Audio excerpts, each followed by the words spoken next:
பார்த்து கொண்டிருப்பது உங்கள் ரேமா டிவி. இது சத்தியத்திற்கு சாட்சி. ஆண்டவரும் அருமை இரட்சகருமான இயேசு கிறிஸ்துவின் இனிதான நாமத்தினாலே உங்கள் யாவருக்கும் என்னுடைய அன்பின் வாழ்த்துக்கள். பிரியமானவர்களே, சனிக்கிழமை தோறும் நாம் மிஷனரி ஊழியங்களை குறித்ததான காரியங்களை தியானிக்கிறோம். ஏற்கனவே நம்முடைய தென் மாவட்டங்களுக்கு வந்து ஆண்டவராய் இயேசு கிறிஸ்துவை அறிமுகம் செய்த ஆண்டவருடைய ஊழியர்கள் மிஷனரிகளுக்காக அவர்களுடைய பணிகளை ஒரு சில காரியங்களை நம்ம தியானிக்கிறோம். அதே நேரத்தில் ஆண்டவர் நமது ரேமா இவாஞ்சலிக்கல் மிஷன் என்கிறதான இந்த சுவிசேஷ ஊழியத்திலே அவர் நம்முடைய ஊழியங்களை நம்மை உண்மை உள்ளவர்கள் என்று எண்ணி நம்முடைய கைகளில் கொடுத்த மிஷனரி ஊழியங்களுக்காகவும் நாம் தியானித்து கொண்டிருக்கிறோம். விசேஷமாக சத்தீஸ்கர் மாநிலத்தில் கோயா இனத்தை சேர்ந்த அல்லது கோயா மொழி பேசுகிற இனக்கூட்ட மக்கள், அந்த மக்கள் சத்தீஸ்கரிலே பல இடங்களிலே பரவி இருக்கிறார்கள். அதிலும் கொண்டா என்கிற சத்தீஸ்கரினுடைய தென் எல்லையிலே அமைந்திருக்கிற ஒரு பகுதி, நிறைய கிராமங்கள் நிறைந்த அந்த பகுதி. அந்த பகுதியில் இன்னும் கூட நிறைய கிராமங்களுக்குள்ளே சுவிசேஷம் செல்லவில்லை. ஆனால் ஒரு 10-15 கிராமங்களுக்குள்ளாக கொண்டாவை மையமாய் வைத்து ஒரு 10-15 கிராமங்களுக்குள்ளாக ஆண்டவருடைய ஊழியத்தை செய்து சகோதரர் பால் விஜயன் என்கிறதான ஒரு அருமையான சகோதரர், வேலூர் பக்கத்தில் அவருக்கு பூர்வீக ஊர். அவர் அங்கே சென்று கிட்டத்தட்ட 25-30 வருடமாய் கொண்டாவிலே அந்த ஊர் பிரஜையாகவே அவர் மாறிவிட்டார். அங்கே சொந்தமாக அவருக்கு வீடு இருக்கிறது. ஒரு பேக்கரி தொழில் செய்கிறார். அந்த பேக்கரி தன்னுடைய வீட்டை ஒட்டி இருக்கிற அந்த பேக்கரி செய்கிற அந்த காரியங்களை அவர் செய்து அதில் தயாராகிற அந்த ரொட்டிகளை, பன்னு, அந்த காரியங்களை எல்லாம் அந்த கொண்டாவில் உள்ள எல்லா வீடுகளுக்கும் கடைகளுக்கும் சென்று விற்பனை செய்து அதில் வருகிற வருமானத்தை வைத்து அவர் வாழ்ந்து கொண்டிருக்கிறார். அவருக்கு மனைவியும் 2 ஆண் பையன்களும் உண்டு. இந்த 25 ஆண்டுகள் அந்த கோயா மக்களுக்காகவே தன் வாழ்வை அர்ப்பணித்து, அவர்கள் தெலுங்கு மொழி பேசுகிறார்கள், ஓரளவு புரிந்து கொள்ளுகிறார்கள். ஆனால் அவர்களுடைய சத்தீஸ்கர் மாநிலத்தின் மொழியானது ஹிந்தி மொழி. அவை ஹிந்தியும் அவர்களுக்கு தெரிந்திருக்கிறது. அவர்களுடைய சொந்த லாங்குவேஜ் கோயா லாங்குவேஜும் பேசுகிறாங்க. ஆனால் அந்த கோயா லாங்குவேஜுக்கு ஸ்கிரிப்ட் கிடையாது, எழுத்து வடிவம் கிடையாது. ஆகவே இந்த 3 மொழிகளையும் கலந்து தான் பேசிக்கிட்டு இருக்கிறாங்க. ஸோ அந்த மொழிகளை கற்று அந்த மக்களுக்கு நடுவில் ஆண்டவருடைய அன்பை சொல்லி கொண்டு வருகிற அருமையான சகோதரர் பால் விஜயன் குடும்பத்தார். ஆண்டவர் பால் விஜயன் அவர்களுடைய கைகளிலே அருமையான இந்த ஊழியத்தை கொடுத்து கிட்டத்தட்ட ஒரு 3 இடங்களிலே ஆலயங்களை கட்டி, கிராமங்களில் ஆலயத்திலே அங்கே ஆராதனைகள் நடந்து கொண்டிருக்கிறது. இன்னும் ஒரு 4 இடங்களிலே இன்னும் ஆலயங்கள் கட்டவில்லை. ஆகவே வீட்டு கூட்டமாக வீட்டுக்கு வெளியே வராண்டாவில் வைத்து ஆராதனைகள் நடந்து கொண்டிருக்கிறது. கிட்டத்தட்ட ஒரு 7 வாலிபர்களை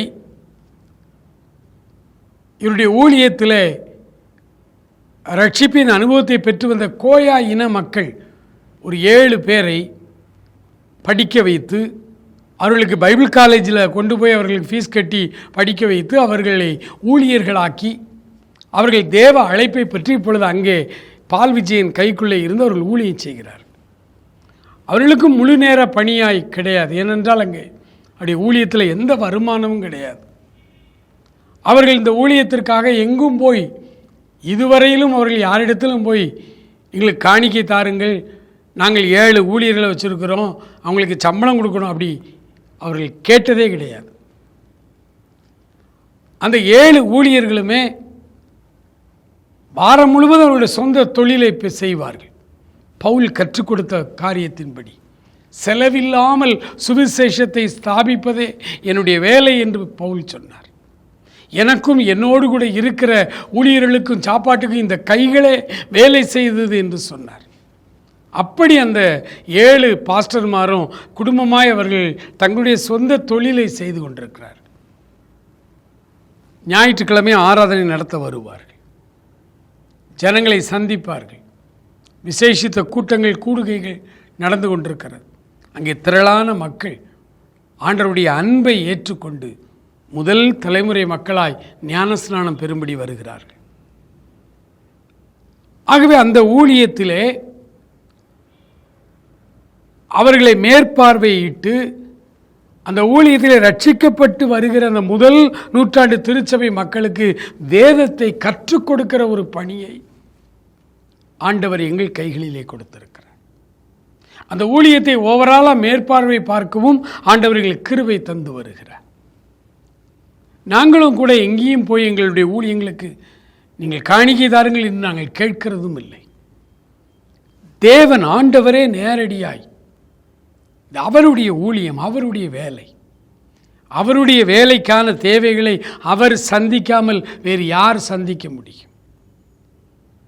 ஆகவே தேவைகளை அவர் சந்தித்துக் கொண்டிருக்கிறார். ஆண்டவருடைய ஊழியத்தை நாங்கள் செய்து கொண்டிருக்கிறோம். கர்த்தருக்கு சித்தமானால் அடுத்த மாதத்திலே, பிப்ரவரி மாதத்திலே அந்த சத்தீஸ்கர் மாநிலத்துக்குள்ளே ஊழியம் செய்ய நாங்கள் புறப்படுகிறோம். அங்குள்ள பிரச்சனைகளை எல்லாம் நீங்கள் அறிந்து கொண்டு ஜெபிப்பதற்காக எங்களுடைய ஊழியங்களை குறித்து உங்களோடு பேசி கொண்டிருக்கிறோம். ஆதியாகமம் 12ஆம் அதிகாரத்திலே நமக்கு தெரிந்த வசனம்தான், அதை வேறு ஒரு ஆங்கிளில் நம்ம படித்து கொண்டே இருப்போம். ஆதியாகமம் 12ஆம் அதிகாரம் 1, 2 ஆகிய வசனங்களை நான் உங்களுக்காக வாசிக்கிறேன். கர்த்தர் ஆபிரகாமை நோக்கி, நீ உன் தேசத்தையும் உன் இனத்தையும் உன் தகப்பனுடைய வீட்டையும் விட்டு புறப்பட்டு நான் உனக்கு காண்பிக்கும் தேசத்துக்கு போ. நான் உன்னை பெரிய ஜாதியாக்கி உன்னை ஆசீர்வதித்து உன் பேரை பெருமைப்படுத்துவேன், நீ ஆசீர்வாதமாய் இருப்பாய் என்று சொன்னார். எனக்கு அன்பானவர்களே, ஒருவேளை இந்த வசனங்களை எல்லாம் ஆபிரகாமை கர்த்தர் ஆசீர்வதிக்கிற அந்த ஆசீர்வாதங்களின் அடிப்படையிலே அதை குறித்தே நம்ம ஏராளமான பிரசங்கங்களை கேட்டிருக்கிறோம், நானும் கேட்டிருக்கிறேன். ஆனால் இந்த பகுதியானது ஒரு மனிதனை ஆண்டவர் அழைத்து அவன் அறியாத, அவனுக்கு விளங்காத, புரியாத பாஷைக்காரரிடத்திலே கிராஸ் கல்ச்சர், வேறொரு பண்பாடு, வேறொரு கலாச்சார மக்களுக்கு நடுவிலே ஆண்டவர் ஒரு மிஷனரியாய் அனுப்புகிறார். கர்த்தர் ஆபிரகாமை, த ஃபர்ஸ்ட் மிஷனரி ஆபிரகாம், முதல் மிஷனரி. அவர் சொல்றாரு, உன் தேசத்தையும் உன் இனத்தையும் உன் தகப்பனுடைய வீட்டையும் விட்டு நீ புறப்பட. அப்போ உன் தேசத்தையும் உன் இனத்தையும் உன் தகப்பன் வீட்டையும் விட்டு அப்படின்னா இந்த ஊரை விட்டு, இந்த தேசத்தை விட்டு இன்னொரு தேசத்துக்கு போ, அப்படி இல்லை. உன் தேசத்துக்குன்னு உனக்கு ஒரு கலாச்சாரம் இருக்கும், சில பழக்க வழக்கம் உனக்கு இருக்கும். உன் இனத்துக்கு அப்படின்னு சில பழக்க வழக்கம், சம்பிரதாயங்கள், சடங்காச்சாரங்கள் உனக்கு இருக்கும். உன் வீட்டுக்கு உங்கள் அப்பா அம்மா மூலமாய் நீ கற்றுக்கொண்ட சில காரியங்கள், உன் குடும்பத்துக்குன்னு மட்டும் சில காரியங்கள், சில பாரம்பரியங்கள் உன் குடும்பத்துக்குள்ளே இருக்கும். இதையெல்லாம் விட்டுட்டு வேறொரு ஜனத்தண்டைக்கு, வேறொரு மறுபாசைக்காரரிடத்திற்கு, இன்னொரு கலாச்சாரத்துக்கு நீ புறப்பட்டு போ என்று சொன்னார்.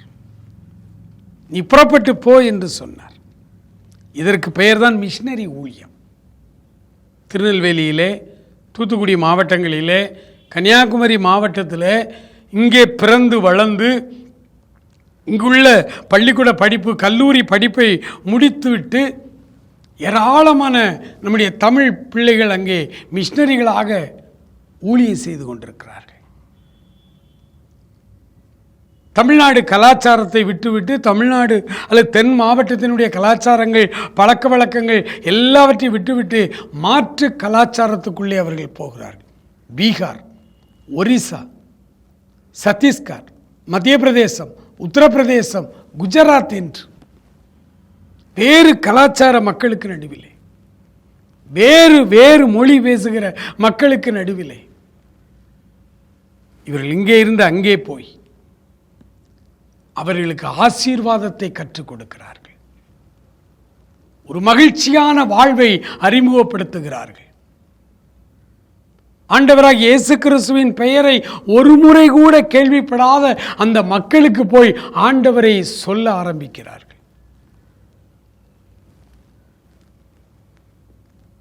இதுதான் மிஷனரி பணி. லண்டனில் இருந்து, இஸ்ரேல் தேசத்தில் இருந்து முதல் மிஷனரி இந்தியாவுக்குள்ள வந்தார் தோமா. ஆண்டவரோடு கூட இருந்த மனிதர். ஒருவேளை இயேசு கிறிஸ்து வெள்ளைக்கார கடவுள்லாம் கிடையாது.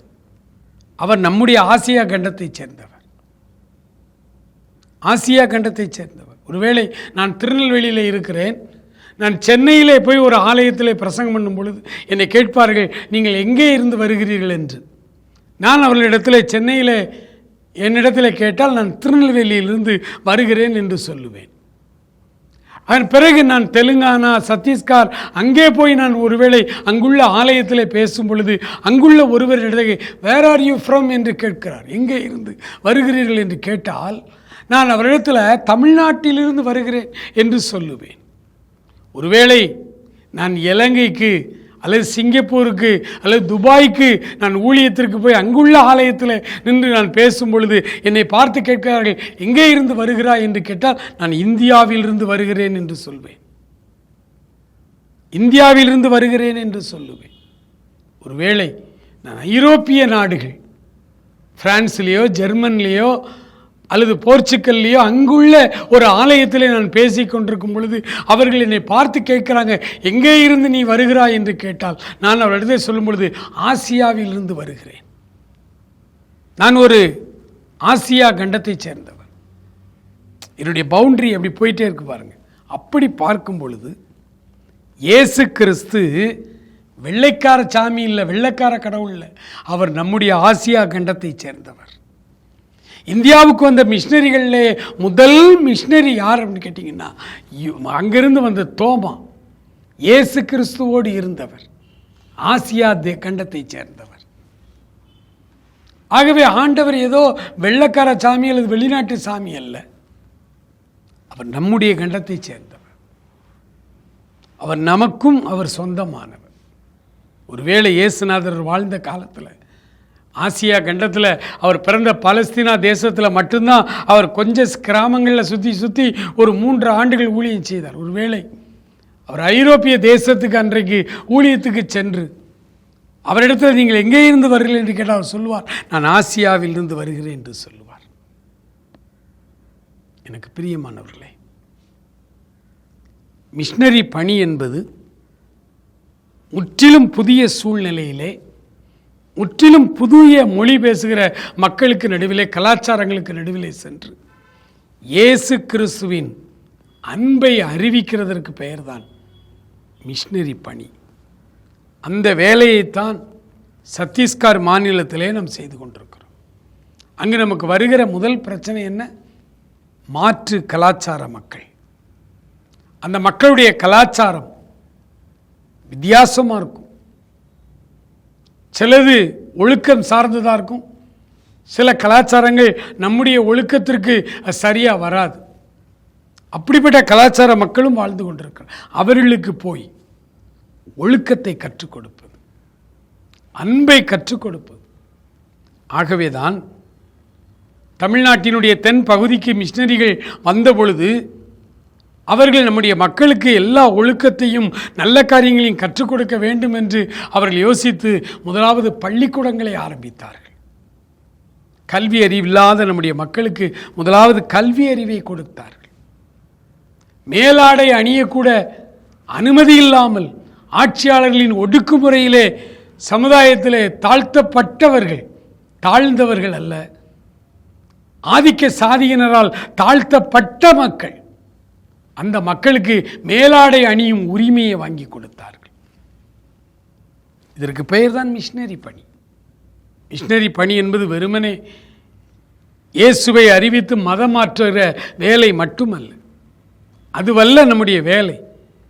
மாற்று கலாச்சார மக்களுக்குள்ளே ஆண்டவர் நம்மை அனுப்பும் பொழுது அவர்களுக்கு ஒழுக்கத்தை கற்றுக் கொடுக்குது, அவருடைய பிள்ளைகளுக்கு கல்வியை கொடுக்குது, அவருடைய குடும்பங்களில் ஒருவனுக்கு ஒருத்தி என்கிற அந்த ஒழுக்க நெறிகளை கற்றுக் கொடுப்பது தான் கிறிஸ்தவ ஊழியம், கிறிஸ்தவ பணி. ஒரு கிராமத்தில் ஒரு ஊழியக்காரர் 25 ஆண்டுகள் வேலை செய்கிறார் என்றால் அந்த கிராமத்தில் ஒரு கூட்ட மக்கள்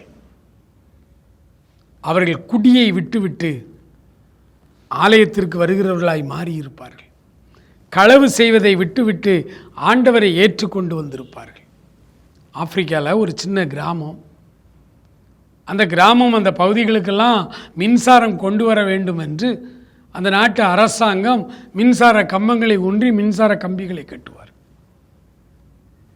ஆனால் அந்த பகுதியிலே உள்ள பழங்குடியின மக்கள் என்ன செய்வார்கள் என்றால்